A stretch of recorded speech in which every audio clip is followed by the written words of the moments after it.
ನಾಳೆ ಆಸ್ಪತ್ರೆಗೆ ಹೋಗೋ ಮುನ್ನ ಎಚ್ಚರ ಆಸ್ಪತ್ರೆಗೆ ತೆರಳಿದ್ರು ರೋಗಿಗಳಿಗೆ ನಾಳೆ ಸಿಗೋದಿಲ್ಲ ಟ್ರೀಟ್ಮೆಂಟ್. ನಾಳೆ ಬೆಳಗ್ಗೆಯಿಂದ ಒಪಿಡಿ ಸೇವೆ ಕಂಪ್ಲೀಟ್ ಆಗಿ ಬಂದಾಗಿರುತ್ತೆ. ಬೃಹತ್ ಹೋರಾಟಕ್ಕೆ ಸಜ್ಜುಗೊಂಡಿದ್ದಾರೆ ವೈದ್ಯರು. ನಾಳೆ ಆಸ್ಪತ್ರೆಗೆ ಹೋಗೋ ಮುನ್ನ ಎಚ್ಚರ ಆಸ್ಪತ್ರೆಗೆ ತೆರಳಿದ್ರು ರೋಗಿಗಳಿಗೆ ಸಿಗೋದಿಲ್ಲ ಟ್ರೀಟ್ಮೆಂಟ್. ನಾಳೆ ಬೆಳಗ್ಗೆಯಿಂದ ಒಪಿಡಿ ಸೇವೆ ಕಂಪ್ಲೀಟ್ ಆಗಿ ಬಂದಾಗಿರುತ್ತೆ. ಬೃಹತ್ ಹೋರಾಟಕ್ಕೆ ಸಜ್ಜುಗೊಂಡಿದ್ದಾರೆ ವೈದ್ಯರು. ಕೋಲ್ಕತ್ತಾ ವೈದ್ಯೆ ಅತ್ಯಾಚಾರ ಖಂಡಿಸಿ ನಾಳೆ ವೈದ್ಯರಿಂದ ಮುಷ್ಕರವಾಗುವಂತಹ ಪ್ಲಾನ್ ಇದೆ. ದೇಶಾದ್ಯಂತ ಒಪಿಡಿ ಸೇವೆ ಬಂದ್ ಮಾಡಿ ಮುಷ್ಕರ ನಡೆಸೋದಕ್ಕೆ ಪ್ಲಾನ್ ಮಾಡಿಕೊಂಡಿದ್ದಾರೆ. ಭಾರತೀಯ ಮೆಡಿಕಲ್ ಅಸೋಸಿಯೇಷನ್ ಇಂದ ಮುಷ್ಕರಕ್ಕೆ ಕರೆ ಬಂದಿರುವಂತದ್ದು.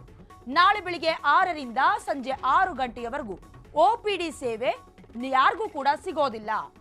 ಐಎಂಎ ಪ್ರತಿಭಟನೆಗೆ ರಾಜ್ಯದ ವೈದ್ಯರು ಕೂಡ ಸಾಥ್ ಕೊಟ್ಟಿದ್ದಾರೆ.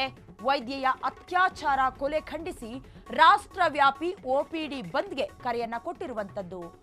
ಒಟ್ನಲ್ಲಿ ನಾಳೆಯಿಂದ ಅಂದ್ರೆ ಎಸ್ಪೆಷಲಿ ನಾಳೆ ಏನಾದ್ರೂ ಹಾಸ್ಪಿಟಲ್ಗೆ ಹೋಗ್ಬೇಕು ಅಂತ ಇದ್ರೆ ಒಂದ್ ಸ್ವಲ್ಪ ಈ ಕಡೆ ಗಮನ ಹರಿಸಿ ನೀವು ಈ ಸುದ್ದಿಯನ್ನ ನೋಡ್ಲೇಬೇಕು. ಯಾಕಂದ್ರೆ ನಾಳೆ ನೀವು ಆಸ್ಪತ್ರೆಗೆ ಹೋದ್ರೂ ಕೂಡ ಯಾವುದೇ ಟ್ರೀಟ್ಮೆಂಟ್ಗಳು ಸಿಗೋದಿಲ್ಲ.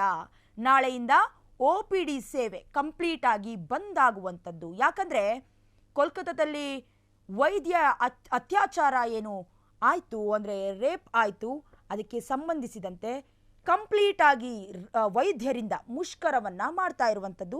ಇಡೀ ದೇಶಾದ್ಯಂತ ಒಪಿಡಿ ಸೇವೆಯನ್ನು ಬಂದ್ ಮಾಡಿ ಹೋರಾಟ ಮಾಡೋದಕ್ಕೆ, ಪ್ರತಿಭಟನೆ ಮಾಡೋದಕ್ಕೆ ಕರೆಯನ್ನು ಕೊಟ್ಟಿದ್ದಾರೆ ಭಾರತೀಯ ಮೆಡಿಕಲ್ ಅಸೋಸಿಯೇಷನ್ನಿಂದ. ಇದರ ಸಂಬಂಧ ನಾಳೆ ದೇಶಾದ್ಯಂತ ಒಪಿಡಿ ಸೇವೆ ಕೂಡ ಇರೋದಿಲ್ಲ.